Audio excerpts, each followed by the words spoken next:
अंदरूनी प्रेम नहीं था, अंदर से सूखा था।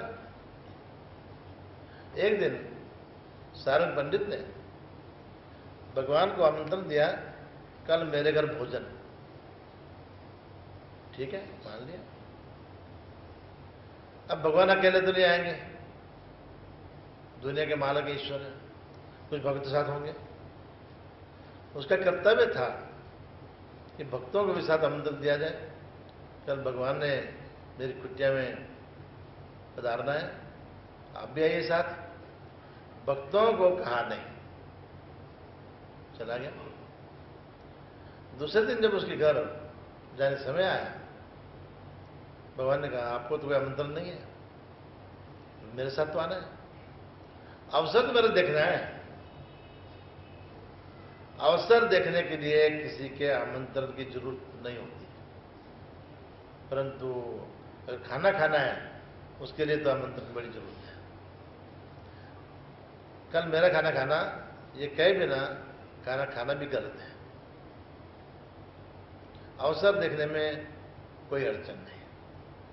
भगवान ने भक्तों को कहा ऐसा करो, पहले आप यही खाना खा लो। मंदिर के लंगर से खाना बनवाया, भक्तों को खिलाया, अब चलो मेरे साथ। गए, सारंग पंडित ने भगवान की पूजा की, अवसर किया, भक्तों ने भी अवसर देखा। देखने के बाद अब पंगत बिठानी है, खाना खाने की तैयारी करनी है, तो ये भक्त लोग निकल पड़े मंदिर की तरफ। क्यों जा रहे हो, बैठो ना, खाना बहुत सारा बना हुआ है, इतना बना हुआ है जितने भी लोग आएंगे ना खाना कम नहीं होगा, खाओ खाना। खाना तो हम खा के आए, क्योंकि हमें खाने का आमंत्रण नहीं था, हमें पता नहीं था कि आपने सबके लिए बनाया, आपने हमें आमंत्रण तो दिया नहीं, इसलिए हम तो खाना खा के आए। अब नहीं, देखो भैया, खाना है तो खाओ, नहीं खाना तो बेशक जाओ, मेरा खाना फजूल नहीं जाएगा। मेरा टब्बर, मेरा परिवार, नौकर चाकर, बहुत परिवार बड़ा है, ये सुनकर कौन खाएगा, सारे वापस आए। वापस आने के बाद भगवान ने दोपहर को जब उपदेश किया, समझाया ये क्यों हुआ ऐसा। महाराज कहते हैं वो सारंग पंडित ऊपरी दिखावे से भक्ति करता है, अंदर से सुख है। उसने मुझे बुलाया, आपको नहीं कहा।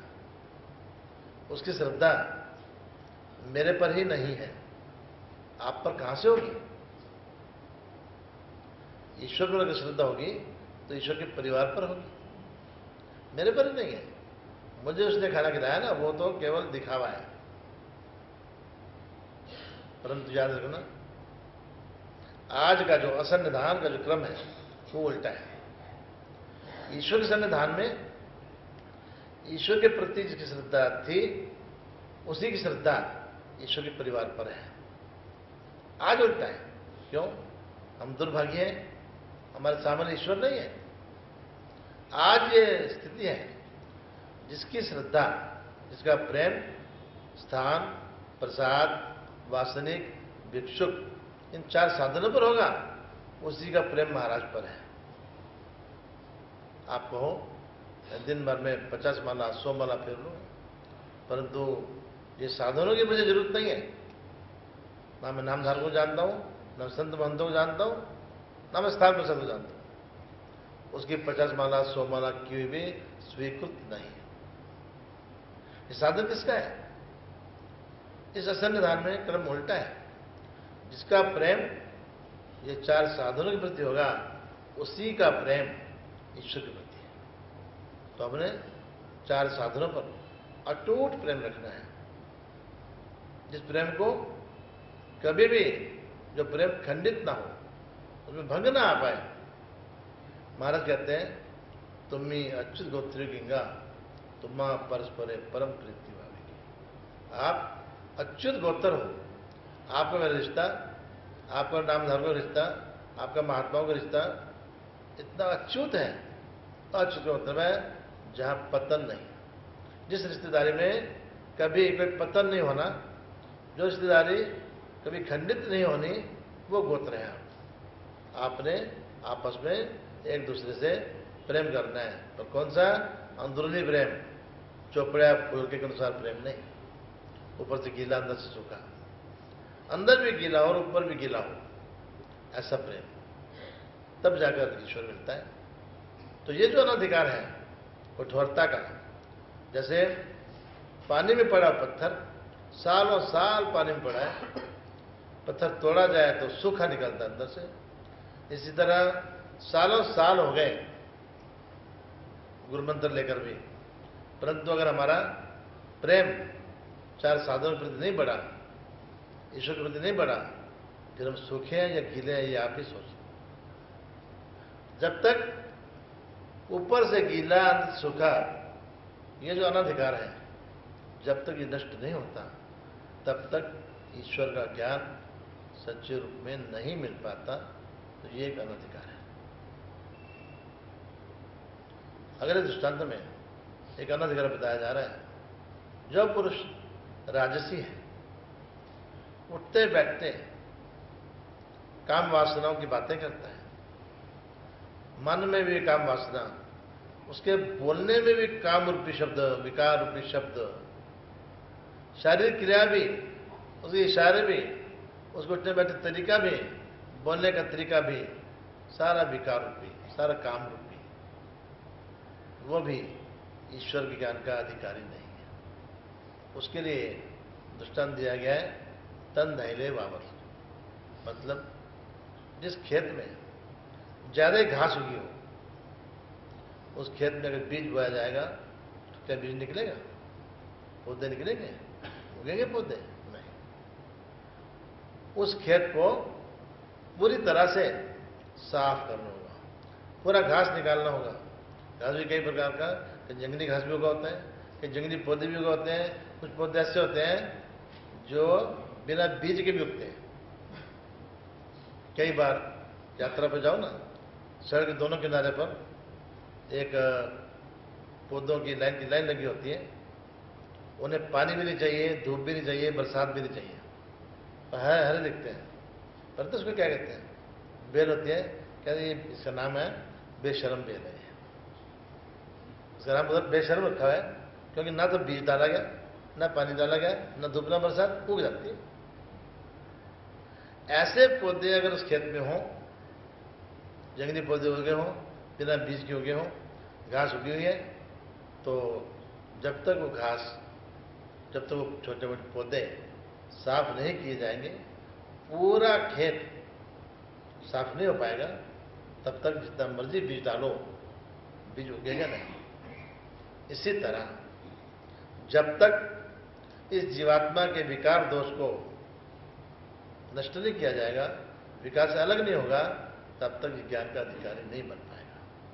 पर याद रखना, थोड़ा समझ लो, विकार दोष एक ऐसा है, स्वामी श्री जगदानंद जी सूत्र पाठ में कहते हैं, ये दशे कार्य संन्यास आती पर कारण संन्यास नहीं। इस शब्द ज्ञान में कार्य संन्यास आती, आप अपनी काम वासनाओं पर कंट्रोल कर सकते हो, परंतु अगर कहो मुझे इच्छा ही ना हो, ये इस शब्द ज्ञान में तो असंभव है।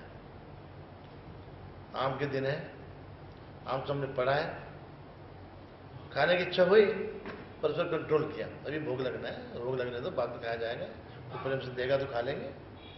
नहीं, भोग जब लगे तब लगेगा, उठा के खा ही लिया जाए। इस पर कंट्रोल हो सकता है, इच्छा पर नियंत्रण हो सकता है ज्ञान के द्वारा, परंतु अगर आप कहो मुझे इच्छा ही ना हो, ये असंभव है। इसलिए इस विकार को, इस काम वासना को जो कंट्रोल करना है ना, इसके कार्यों को कंट्रोल करना है, ना कि मूल कारण को। तो कार्य जो इसके हैं, इस वासना के जो कार्य हैं, उन पर नियंत्रण करने के बाद ही ये जीवात्मा असिद्ध रूप में ईश्वर के ज्ञान का अधिकारी बन सकता है। इसलिए यह अधिकार समझाया गया इस खेत का उदाहरण देकर, जो खेत घास से इत्यादि पौधों से, गंदगी से, कूड़ा करकट से भरा हुआ है। जब तो साफ नहीं होता है तब तक ये जीवात्मा उसमें कोई भी विचारित उगेगा नहीं। इसी तरह जब तक विकार काम वासनाओं पर ये नियंत्रण नहीं करता तब तक ये जीवात्मा उस ईश्वर ज्ञान का अधिकारी नहीं बन पाता। अगला अनधिकार बता रहे हैं कि जितने भी अनधिकार हैं, जब तक अनधिकार का मतलब भी है अपात्रता, अयोग्यता, जब तक वो नाश नहीं की जाती तब तक वो ईश्वर ज्ञान का अधिकारी नहीं बन पाता। अब उस ईश्वर ज्ञान का अधिकारी बनने के लिए और अनाधिकारों का, अपात्रताओं का नाश करने के लिए जरूरत किस चीज़ की है? जरूरत है संगत की। ज्ञानी जनों की संगत की जरूरत है। ज्ञानी जनों से समझा जाए, अनाधिकार का मतलब समझा जाए, अनाधिकारों का नाश कैसे करना है, अनाधिकारों से हमने अलग कैसे होना है, ये भी समझा जाए। जब तक ये समझेंगे नहीं तब तक हम अनाधिकार से अलग नहीं हो पाएंगे, और जब तक अनाधिकार से अलग नहीं हो पाएंगे तब तक हम उस ईश्वर ज्ञान के अधिकारी नहीं बन पाएंगे। ज्ञान के अधिकारी नहीं बने तो आचरण कहाँ से होगा, और मोक्ष कहाँ से होगा, और अविद्याच्छेद कहाँ से होगी, प्रेम कहाँ से होगा? ये सब बातें यही रुक जाएंगी।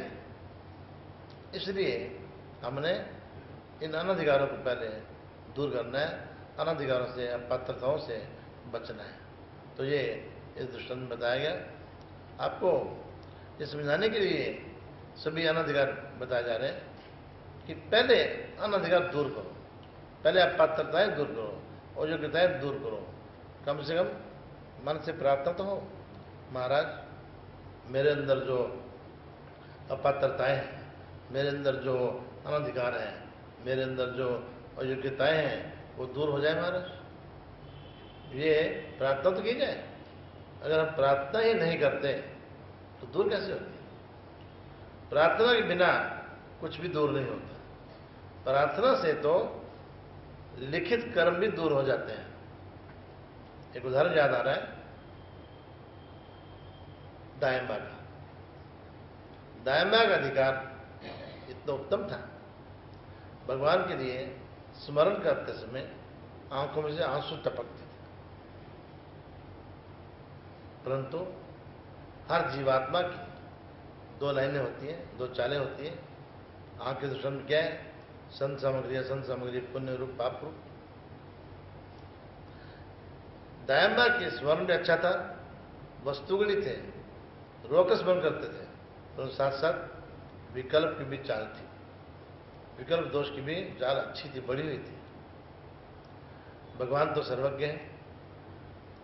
स्मरण तो इतना अच्छा था, रोना इतना आता था महाराज के लिए कि हमारे भाष्यकार, पत्रकार, हमारे जो टीकाकार है, उन्होंने कहा है भट्ट राई ले तैसे दायंबा न रहते जी। स्वामी श्री जगदर उत्तराखंड जाने के बाद सबसे पहले आचार्य नागदेव जी ईश्वर आज्ञा से क्यों न हो रुक गए, देह त्याग नहीं कर पाए। परंतु उसमें अगर दायंबा होते तो देह त्याग भी कर देते। इतना उच्च अधिकार होने के बावजूद साथ साथ क्या था? विकल्प का भी अधिकार था, अनाधिकार था। महाराज ने एक दिन बैठे बैठे बता दिया, भोजया शंख तुलसी लागेगा दायंबा। एक दिन ऐसा आएगा आप देवी के मंदिर बैठकर घंटियां बजाओगे, देवी के पुजारी बन जाओगे। महाराज ये कैसे हो सकता है? मैं आपके लिए रोता हूं, दुख करता हूं। ये विकल्प क्रिया, देवता की ईश्वर मानना मेरे अंदर कैसे संभव है? नहीं हो पाए। महाराज ने कहा ये होने वाला है। बाईसा साथ बैठे हुए थे। बाईसा ने कहा पोरा बाबा ते विनिवेशी ना का, भगवान अगर कह रहे हैं कि तेरे साथ ऐसा होने वाला है तो प्रार्थना करना, विनती कर कि महाराज आप तो सर्वज्ञ हो, सब कुछ कर सकते हो, तो मेरे कर्म में ऐसा दिखा है ना तो काट दो ना। कहने के बाद भी दायंबा ने कहा मैं क्यों प्रार्थना करूं, मेरे से ऐसा होना ही असंभव है। जिसको हम कहते हैं आज की भाषा में ओवर कॉन्फिडेंस। ये मेरे से हो ही नहीं सकता, क्यों करूं प्रार्थना? दोबारा महाराज कहते हैं, महाराज 3 बार कहा है, बोझया शंख तुलसी लागेगा, एक दिन ऐसा आएगा तो विकल्प विरोधी बनेगा, तुझे विकल्प दोष अर्जित होगा तेरे द्वारा। फिर भाई साहब कहते हैं, बेटे कोरा कर महाराज से प्रार्थना, ये दोष मेरे द्वारा अर्जित ना हो। क्यों करूं? ऐसा हो ही नहीं सकता। तीसरी बार फिर महाराज कहते हैं, बोझया शंख तुलसी लागेगा। फिर वैसा कहते हैं, बेटे कर महाराज प्रार्थना, ऐसा ना हो। क्यों करो प्रार्थना? ऐसा हो ही नहीं सकता। 3 बार कहने के बाद नहीं माना। फिर महाराज कहते हैं, तथास्तु। क्या हुआ? कुछ दिन बाद गांव से संदेशा आया, आप तो चले गए हो, आपकी प्रॉपर्टी, आपकी खेती सब वृथा जा रही है, कोई संभालने वाला रहा नहीं, कोई रिश्तेदार आपको बचा नहीं, आओ संभालो। अविधि जब बढ़ जाती है, ज्ञान के सामने भी पर्दा आ जाता है। पर्दा आ गया, अरे वे स्मरण ही करना ना, यहां बैठ के किया क्या, घर जाकर खेत में बैठ के किया क्या, स्मरण तो करना। छोड़ दिया ईश्वर से निधान, चले गए। जाने के बाद अब जिसको मंदिर में रहने की आदत हो, मंदिर की याद भी आती है, घर में खेत में रहे। दूर एक मंदिर था देवी देवताओं का, अरे भाई घर में किया क्या और देवी के मंदिर में जाकर किया क्या, बात तो एक ही है। करना तो महाराज के स्मरण है, 5 नाम ही पढ़ना है, 5 नाम पढ़ना, 5 चला। वहां जाने के बाद क्या हुआ, धीरे धीरे विधि बढ़ती गई। वहां की जो पुजारी थी वो भी चली गई, दूसरे आए, अभी बढ़ता गया। फिर वहां रुकना पड़ा और मंदिर की घंटियां बजाकर उस मंदिर के पुजारी बन गए। ये लिखित दोष भी ईश्वर की प्रार्थना किए बिना खत्म नहीं होते, इसलिए हम कम से कम प्रार्थना तो करें। महाराज कहता है प्रार्थना ही नहीं की तो मैं सुनूं कैसे? बताया था, देवमती मैं वज्र पंजर हूं, पर मेरी शरणी आओ तब ना, शरणी आए बिना मैं कैसे उद्धार करूं, कैसे आपकी प्रार्थना स्वीकार करूं, कैसे आपकी रक्षा करूं? तो ये जन अधिकार है, बिना प्रार्थना के नष्ट भी नहीं होते। हमने ईश्वर की प्रार्थना भी करनी है, परंतु प्रार्थना करने का तरीका भी गुरुजनों से सीखकर जब प्रार्थना करेंगे तब हम इन दोषों से बच पाएंगे। अब इन दोषों से, इन अनधिकारों से बचेंगे तभी जाकर हम उस ईश्वर ज्ञान के अधिकारी बन पाएंगे। तो ये आपको अनधिकार बताया जा रहा है। इसी तरह एक और अनधिकार बताया जा रहा है कि जिस तरीके से एक खीरे के दृष्टांत बताए जा रहे हैं,